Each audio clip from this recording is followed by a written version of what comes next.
Hello you sexy people of the internet, welcome back to the Ruby Tuesday. My name is Ruben and this is my review for the Fullmetal Alchemist, the final Alchemy. It's the third part in the live action trilogy adapted from the anime, which the anime is adapted from the manga. Let's jump in. As the Elric brothers uncover Amestris's deep-rooted corruption, they discover that the mastermind behind it all looks just like their estranged father. One of the all-time best animes ever, the Fullmetal Alchemist Brotherhood, that version of it specifically, has one of the most heart-wrenching endings. It has one of the most heart-wrenching beginnings, and then you fall in love with the characters as you watch the three series. And for those that haven't watched the series, I highly recommend going back and watching the anime, then maybe watching the live action movies. And for me, the first live action movie wasn't very good, but there were moments that I enjoyed. The second live action, like the second season, which is the adaptation, the second movie, which is live action, I liked more than the first one. It did a lot more right than it did wrong compared to the first one. And then we get the third one, the final Alchemy, which really is a non-stop action movie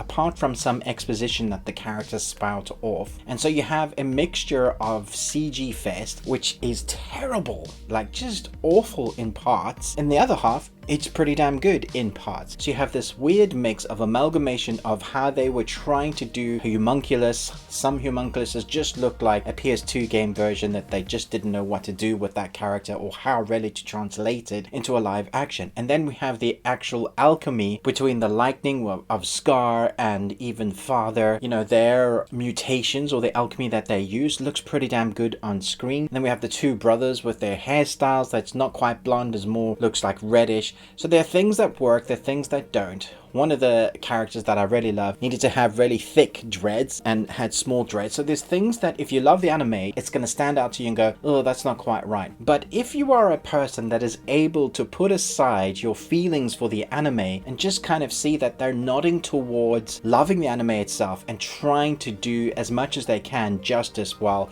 making a film that's contained of an entire series, that's pretty damn hard to do. If you're not a gatekeeper of the thing that you love and you would rather these live action movies draw new fans in, then I think that is the right way to look at it, rather than coming from it going, this just pisses all over what the anime stands for, this is nonsense. Rather look at it as people trying to draw people into the anime, and somebody's going to go, okay, so what is this movie, what's it all about, is the third part worth anything? And then hopefully from there they'll go, now I want to check out the anime because I picked up pieces. I think the most negative thing I could say about this particular film is that if you haven't watched the anime, you may be asking yourself questions like, what the hell is happening? Because I was watching the movie and my wife was watching with me and I have no clue what's going on. You can't pick it up and decipher it. Even if you've watched the first two parts of the live action, the third part jumps all over the place because there's so much story and ground to cover.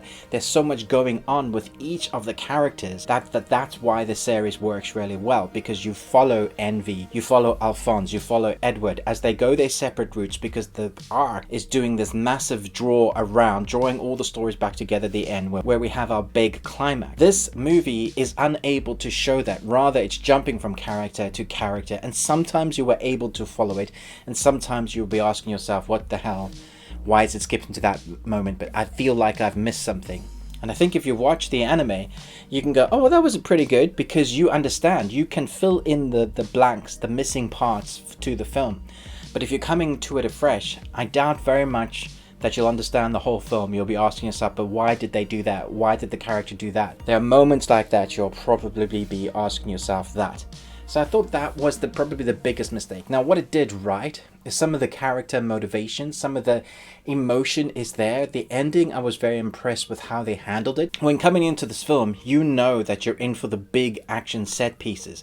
Parts of it look like set pieces, and parts of it look like they're standing in a green screen room and everything is CG. And then there are other parts where the sets are actually tangible. You can see what they've done to mix it up with the CG. And the costume design, I think for the most part, is pretty damn good. The actors themselves have done a very good job taking on the persona owner from the manga and the anime and kind of making it their own a little bit, but also harking back to, you know, anime fans and the manga fans. And, you know, how hard must it be to kind of stand on your own 2 feet as a live action? Everybody kind of rolls their eyes as they go, oh, not another live action movie. I still stand firm that we shouldn't have these adaptations. Well, not as many of them as we have, but at the same time it could be a way for new fans to be immersed into the manga and to the anime, which is a great thing. So rather than gatekeeping everybody into the thing that you love, I experienced this just this week with the Pokemon movie because of its length. Apparently it's 4 episodes, and rather than going, hey, maybe you should check out the episodes, you'll enjoy that, they kind of just shit all over your responses. Now that is not the way to draw people into a new thing, and I think this should be a showcase, at least this trilogy should be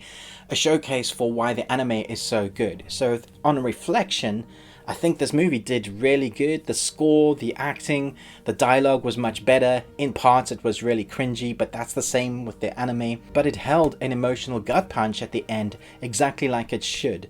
And the story, the reveal of how they come to fruition, how they go about trying to save the day, when the plan, the 300-year plan in the making is revealed in the movie, I thought, yeah, that is so cool. It's a really great story, and it makes me want to go back and watch the anime, which I think is a fantastic thing.